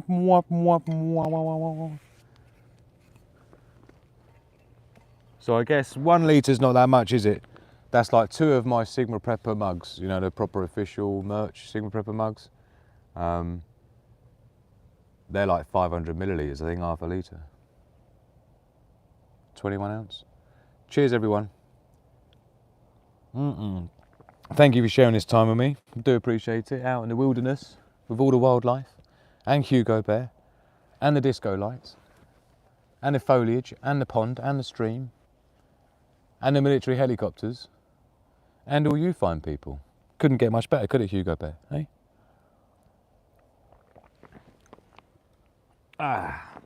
We do like to get out into the country. I've got loads of other stuff I wanted to show you, but I'll tell you what is good is we got some pretty good weather going on this week. Next week, sorry, I mean. Like Sunday, Monday, Tuesday, Wednesday. So I am actually hoping to get a camp done. Like I say, I've just got a bit of an issue with my old location. I'm going to have to find a new one. So maybe I can take some of those nice sunny days to go and have a nice old little recce on a few places. So, but we'll be having the anniversary, the Sigma Prepper 3-year anniversary show on Saturday. So I'm going to commit to that now because we've got to do it in April, otherwise it won't be my birthday anymore. So Saturday night is going to be the big one. That's going to be the ultimate live shows by Sigma Prepper. That's going to be the quiz, the memes, the quotes. Get your favourite quotes and your favourite memes in on the Discord server because I'll be pulling out from that for Saturday night. So that'll be a good one. Film night tomorrow, Mrs. Sigma Prepper.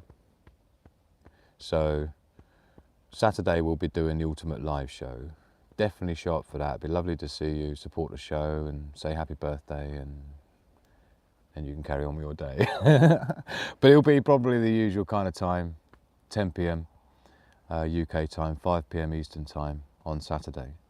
And we'll have the quiz, so come along for that, see how well you do. And we'll have a good laugh. We'll have loads of stuff to talk about, loads of stuff to show you, loads of stuff to share. We'll have a good time, and hopefully we'll learn about prepping and survival along the same time. Hopefully there'll be some of those questions in the quiz that catch you out. And if they do, you'll always learn something from it. So looking forward to that, should be a good one. I'll make sure it is. And yeah, obviously during next week, I'm going to try and do a recce. I'll try and get a few locations pinned down on Google Earth first, right? Pedigree Mongrel in the house, one of our moderators, man. Good to see you, dude. Hope you're well.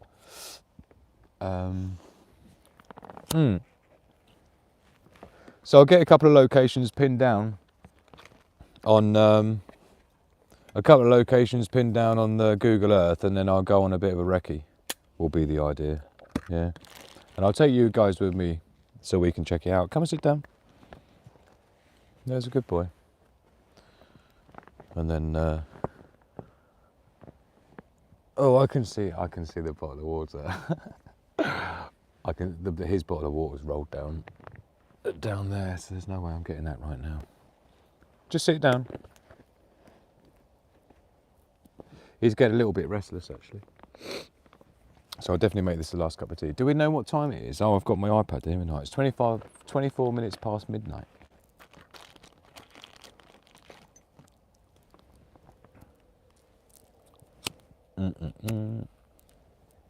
Didn't even smoke any of that last one. Messing around, man. Messing around. So yeah, Saturday's going to be a good one. Looking forward to that. I've got a bunch of reviews I've already done. Still got footage of my stealth camp that I need to edit up, and now's the perfect time of year to do that, to get things started. I've got my suturing training as well to do with my suturing kit. I need to get a bit better at that. And then I can show you the score on that, because suturing is something that I think you need to be able to... Oh, night, Kazza, my darling. Love to you, and I hope you have a good night, and we'll catch up anyway, hopefully. So let us know if you're about, Kazza, yeah? And have a good day tomorrow. So yeah, I really want to get back into getting that sorted out. I need to do my super epic ham radio thing as well. So I've got so much in the pipeline, it's tricky. I'm just trying to navigate it all. Plus I'm right in the middle of development on some new products for Sigma Prepper line as well, right? And I've got to finish my book. So I'm really kind of spreading myself thin, but I'm doing the best I can. And I did commit to trying to make an appearance a little bit more frequently, as a minimum once every other day, yeah. Not every day, because I think it gets boring, but because YouTube never puts this channel out to anyone, it's the only way, because, you know, it never does notifications. So I need to do 4 videos a week just for each of my subscribers to at least have seen one of them. Do you see how that works? So, yeah, I've just got to roll with the punches, yeah. Hey, Tonette in the house. Great to see you. I have grandkids in and out, waiting for more. I hope to be able to jump in and stay once in a while. Hello all. Great to see you tonight. It's been lovely seeing people popping in tonight. I've just heard some fish in that lake pond thing going crazy. Oh my darling, we need to catch up, Noel Marie. Banned again, talking about going to a club. Price is £15 entrance or £20 with a meal. I paid the £20 for a meal. Inside a guy covered in oil said, "Hi, I'm a meal." Like it. Ah, dear. There's definitely a lot of fish flapping around in that pond over there. Prepper 101, good to see you. Good to see you. Hope you're well. We're live from the wilderness. Oh, I've been out here a couple of hours now, I think, isn't it? Is it 2 hours? Bloody hell, yeah, I think it is, isn't it? 113 minutes. 113 minutes, Hugo Bear. You see what I mean about this wick?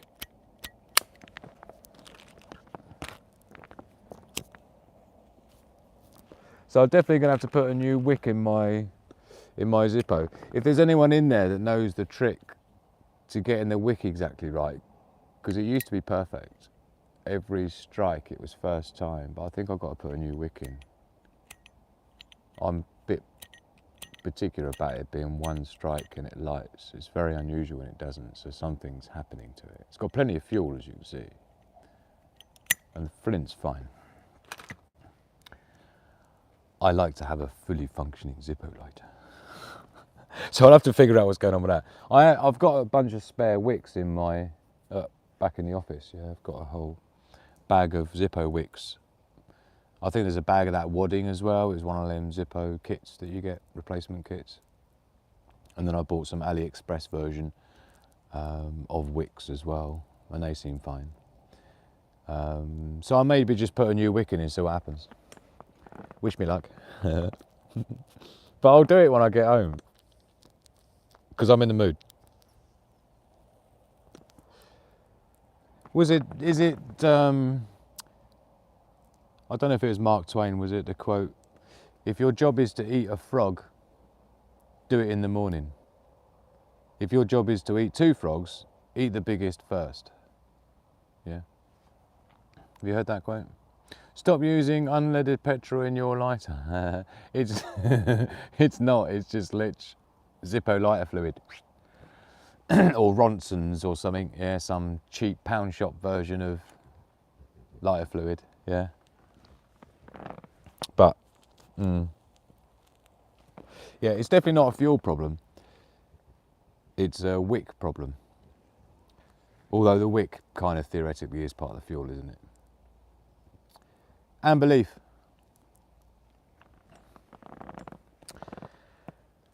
From the Iraqi. And belief from an Iraqi. 19 sheets. 50G. That was code. That was code. Wick not wicking, running on that ethanol, clogging the carb up. I don't know, I have got some new ones at home, Pedigree Mungle, so I think I might just go Bosch. That's brilliant band again. Lighter problems get right on Drew's wick. Dug-a-dung, fucking chush, innit? Maximum respect. With the gang signs on the letter K. Doe. Going out to band again for his funny fucking shit. Oh. That is getting on my wick. Don't smoke, kids. Especially when you're in the middle of laughing. There's some funny fox sounds going on in the background. The problem with eating frogs is that they ribbit on you. Ribbit on you. Very good. Dug-a-dung again. Come on, let's have some more. Yeah, impromptu jokes is what we're looking for. Come on. Don't be shy.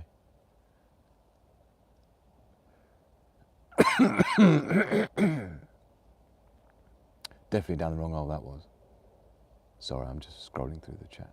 Hope I can still crack jokes in SHGF. Do you know, it's super important more than ever to be able to crack jokes in the SHGF, believe. I've just noticed my, hold on. I just had a little thing popping up, so I've only got 10% battery left. It's all going wrong. I do have a little adapter I can whack in with a USB battery bank I have, because I am prepared like that, right? Oh dear. You would expect me to be prepared. So I've got a juicy battery bank here, so I've got a special converter that I've got an extension for the iPhone that goes into a little expander, and then you can plug the USB into it and you can plug the mic into it as well. So you can power it while you're micing it, if you know what I mean. Because you know, like that genius thing that Apple did where they just like totally take away a separate microphone port from the charge port. Oh no, you can't have that anymore. It's one or the other, I'm afraid. It's headphones, yeah, or charger, but not both. I mean, yeah, you know, you can get Qi charging, and yeah, I know. But Qi charging isn't very good when you're walking about. Like I sometimes, you know, top my phone up while you've got your battery bank in one pocket and you've got the cable and all that, right? So, anyway, in light of the fact that I've been going for 2 hours and that wasn't my plan at all, why not one of the rechargeable arc lighters? I've got one of them in the thing as a backup, actually, the arc lighters. The USB chargeable one you're talking about? I've got one of them, sorry, in my other fleece pocket here. That's my backup lighter for my dog walking fleece, and that's got one of them in there. And you know, it holds the charge really well, because I did need to use it one time. And I hadn't charged it for like, I don't know, like 9 months or something. And yeah, man, worked pretty well. I thought, oh God, it's not going to be, you know, the battery would have self-discharged. It's a small little LiPo in there, lithium polymer. So their self-discharge rate, it's not like a sealed lead acid battery, but it's not great. It's about 5% a month. So anyway, and I thought, oh man, but no, it was like, bzzz. So that was cool. Oh yeah, our band again's at it again. An Irishman walked into the pub today with a dog's turd on his head, in his head. He said, "Look what I nearly stepped in." LOL. Fucking hell. Yeah, so wear welding goggles when you're using those arc lighters, by the way, because as DSEC UK is saying there, he swears he got arc eye once from those lighters. So anyway, I'm a bit concerned about my battery level on the thingy bob, so we're going to rock and roll, and I'm going to get Hugo his drink as well, because he hasn't had a drink for a bit, and I need to go down there to get his bottle that rolled down after he was messing around near the tree trunk. But thank you so much for thank you so very much for joining me on this live from the woods for our howls and growls. Just moaning about the world and like loving the world and all the bits in between, and being able to do it with friends as well. So thank you Wolfpack for coming together with me and sharing his time with Hugo Bear, who's been such a good boy. He's just lying down there all nice and still and quiet and chilling out, relaxed in the disco lights. So I hope you've enjoyed the being in the wilderness with me for just this night. We'll be doing a lot more obviously now the summertime's kicking in, or springtime at least, and really looking forward to taking you on the recce. More importantly though, don't forget to make sure you tune in on Saturday. We're going to be having my anniversary show, my birthday for Sigma Prepper, so don't miss that. That'll be Saturday. And that'll be 10 p.m. UK time, 5 p.m. Eastern time. Definitely be there. We'll have the quiz, we'll have the memes, we'll have the quotes, we'll have the whole show, and it'll be everyone there. So please do come and join in. It'll be a great time, and really look forward to seeing you in there. But in the meantime, from me and Hugo and all the insects and foxes and owls, and a badger as well, somewhere in the background. Thank you for joining us, and I shall catch you in the next one. And in the meantime, thank you all. Love, peace, and progress to the pack.